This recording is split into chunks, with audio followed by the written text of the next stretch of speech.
नमस्कार मित्रांनो, शिक्षण विभागाची अत्यंत महत्त्वाची अपडेट, महत्त्वाची माहिती आपण या व्हिडिओच्या माध्यमातून जाणून घेणार आहोत। थंबनेल आपण बघितलेला आहे, आपल्या लक्षात आलेलं असेल UDAS+ 2025-26 ची अत्यंत महत्त्वाची अपडेट असणार आहे। तर मित्रांनो, शिक्षण विभागाचं अत्यंत महत्त्वाचं पोर्टल म्हणजे UDAS+ पोर्टल आणि या पोर्टलमध्ये एकूण 3 महत्त्वाचे मॉड्यूल असतात। त्या मॉड्यूलमध्ये आपल्याला काम करावं लागते।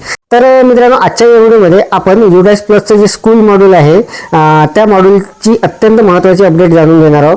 तर मित्रांनो, यापूर्वी आपण एक व्हिडिओ बघितलेला होता। आपल्याला स्कूल पोर्टलवर जी आपण माहिती भरलेली आहे स्कूल अँड प्रोफाइल डाटा, ती माहिती आपल्याला सर्टिफाय करायची होती।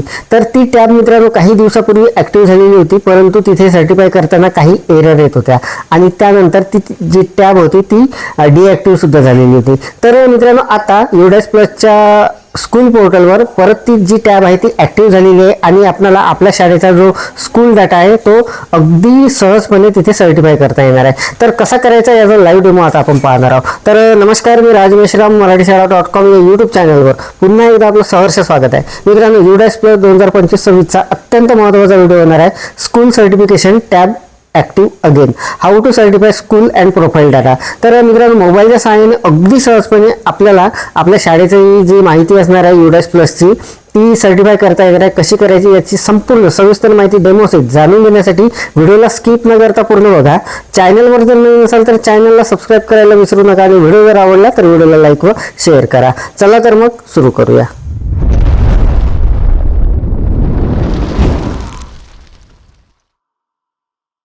तर मित्रांनो बघा, मोबाईलच्या क्रोम ब्राउझरमध्ये मी UDAS+ची ही जी साईट आहे सर्च करून घेतलेली आहे। इथे सर्च बॉक्समध्ये UDAS+ टाईप केल्यानंतर अशा पद्धतीचा इंटरफेस आपल्यासमोर येणार आहे।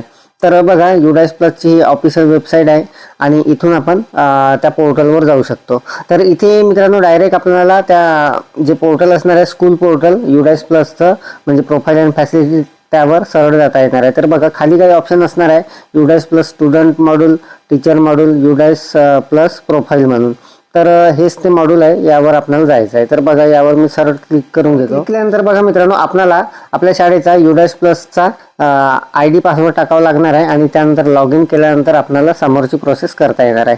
तर मी अगोदर लॉग इन करून घेतो, त्यानंतर आपण संपूर्ण प्रोसेस बघणार। UDAS+च्या स्कूल पोर्टलला मी ID पासवर्ड टाकून घेतलेला आहे। आता लॉग इनच्या बटनवर मी क्लिक करणार आहे आणि त्यानंतर आपण आपला जो डाटा असणार आहे तो सर्टिफाय करून घेणार आहोत। काही दिवसापूर्वी मित्रांनो इथे ही टॅब आलेली होती डाटा सर्टिफाय करण्याची, परंतु तेव्हा तिथे झालेलं नव्हतं, तिथे एरर दाखवत होती। तर बघा, आता इथे मी लॉग इन करून घेतलेलं आहे। लॉग इन केल्यानंतर मित्रांनो अशा पद्धतीचा इंटरफेस आपल्या समोर येणार आहे आणि इथे आपल्याला अशा पद्धतीचा टॅब दिसणार आहे। तर बघा, इथे पहिली ही जी टॅब आहे डाटा कॅप्चर म्हणून, या टॅबमध्ये आपल्याला जावं लागणार आहे। तर यावर मी क्लिक करून घेतो। यावर क्लिक केल्यानंतर बघा, अशा पद्धतीचा इंटरफेस आपल्या समोर आलेला आहे।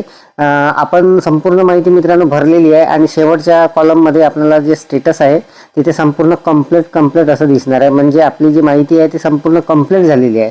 परंतु मित्रांनो, इथे आपल्याला ही जी माहिती असणार आहे ही सर्टिफाय करावी लागते आणि ती जी टॅब असणार आहे ती काही दिवसानंतर ऍक्टिव्ह होत असते। तर काही दिवसापूर्वी मित्रांनो ती टॅब आलेली होती, त्याचा व्हिडिओ सुद्धा आपण बघितलेला होता, परंतु तिथे डाटा सर्टिफाय करताना तिथे एरर येत होती। तर मित्रांनो, त्यानंतर ही टॅब डिॲक्टिव्ह झाली आणि परत आता ही टॅब आलेली आहे। तर आता आपला जो डाटा असणार आहे तो इथे सर्टिफाय होते काय तर ते आपण बघणार आहोत, की परत कोणती एरर येते तर बघणार आहोत। तर बघा मित्रांनो, हे माझ्या शाळेचं लॉग इन मी केलेलं आहे, संपूर्ण माहिती इथे भरलेली आहे। आता खाली हे जे बटन आहे स्कूल सर्टिफिकेशन म्हणून, यावर सिंपली आपण क्लिक करून घेणार आहोत आणि आपला जो डाटा असणार आहे हा स्कूल पोर्टलचा UDAS+चा तो सर्टिफाय करून घेणार आहोत। तर बघा, यावर मी क्लिक करतो। यावर क्लिक केल्यानंतर इथे काही आलेलं नाही, वर थोडं बघू आपण झूम करून। तर बघा मित्रांनो, इथे काहीही दिसत नाही। तर मित्रांनो बघा, इथे परत एक एरर आलेली आहे, आपल्याला दिसत असेल। तर मित्रांनो बघा, इथे अजूनही डाटा सर्टिफाय करताना एररच दाखवत आहे माझ्या शाळेची। तर बघा, यावर मी क्लिक करून घेतो परत आणि वर बघा आपल्याला लाल रंगामध्ये एक एरर आलेली आहे। तर ती एरर काय तिथं नेमकं लिहिलेलं आहे ते लगेचच तिथून फ्लॅश झाल्यासारखी होणार आहे ती आणि लगेच जाणार आहे। तर बघा, परत मी एकदा इथे डाटा सर्टिफिकेशनवर क्लिक करतो आणि ते एरर इथे आलेली आहे। तर ती एरर नेमकी काय आहे त्याचा स्क्रीनशॉट मी काढून घेतलेला आहे, ते बघणार आहोत आपण। मित्रांनो बघा, तिथे जी एरर आलेली होती त्यामध्ये your access is limited to viewing record, you are not authorize to perform certification.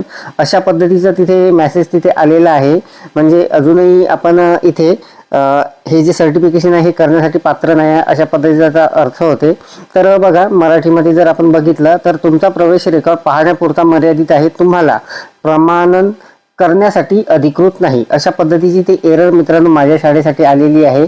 तर मित्रांनो बघा, आपणाला युडाइस प्लसच्या पोर्टलवर हे जे डाटा सर्टिफाय करण्याचा टॅब जे आलेला आहे, तर इथे स्पष्ट लिहिलेलं आहे आपल्या शाळेचा डाटा सर्टिफाय करण्यासाठी युडाइस प्लसच्या स्कूल पोर्टलचा ही टॅब देण्यात आलेली आहे. न्यू म्हणून तिथे फ्लॅश सुद्धा होत आहे. परंतु मित्रांनो, आपण जेव्हा इथे डाटा सर्टिफाय करायला जात आहोत तर तिथे एरर येत आहे. तर आपल्या शाळेच्या बाबतीमध्ये काय होत आहे ते कॉमेंट सेक्शनमध्ये सांगा. माझ्या शाळेचं अजूनपर्यंत हे होत नाही आहे आणि यामध्ये नेमकी काय अडचण आहे, वरिष्ठ स्तरावरून काय होणार आहे, याची सुद्धा अपडेट आपण लगेचच पुढच्या व्हिडिओमध्ये बघणार आहोत. तर मित्रांनो, अत्यंत महत्त्वाची अपडेट असणार आहे. बरेच आपले बांधव कॉमेंट्स आलेले होते की सर तिथे डाटा जो सर्टिफाय करायचा आहे तो अजूनपर्यंत होत नाही आहे किंवा ती टॅब नाही आलेली आहे. टॅब मित्रांनो ॲक्टिव्ह झालेली आहे, परंतु माझ्या तरी शाळेवर अजूनपर्यंत ते सर्टिफिकेशन जे आहे ते होत नाही आहे. आपल्या शाळेची काय स्थिती आहे ते कॉमेंट सेक्शनमध्ये सांगा आणि लवकरच आपण याचं काहीतरी सोल्युशन बघणार आहोत, ते सुद्धा पुढच्या व्हिडिओमध्ये आपण जाणून घेणार आहोत. तर सध्या तरी या व्हिडिओमध्ये एवढंच. व्हिडिओ जर आवडलेला असेल तर व्हिडिओला लाईक करा, शेअर करा आणि माझ्या मराठीशाळा.com या यूट्यूब चॅनलवर जर नवीन असाल तर चॅनलला सबस्क्राईब करायला विसरू नका. पुन्हा व्हिडिओ असेल एका नवीन माहितीसह, नवीन अपडेटसह. तोपर्यंत धन्यवाद.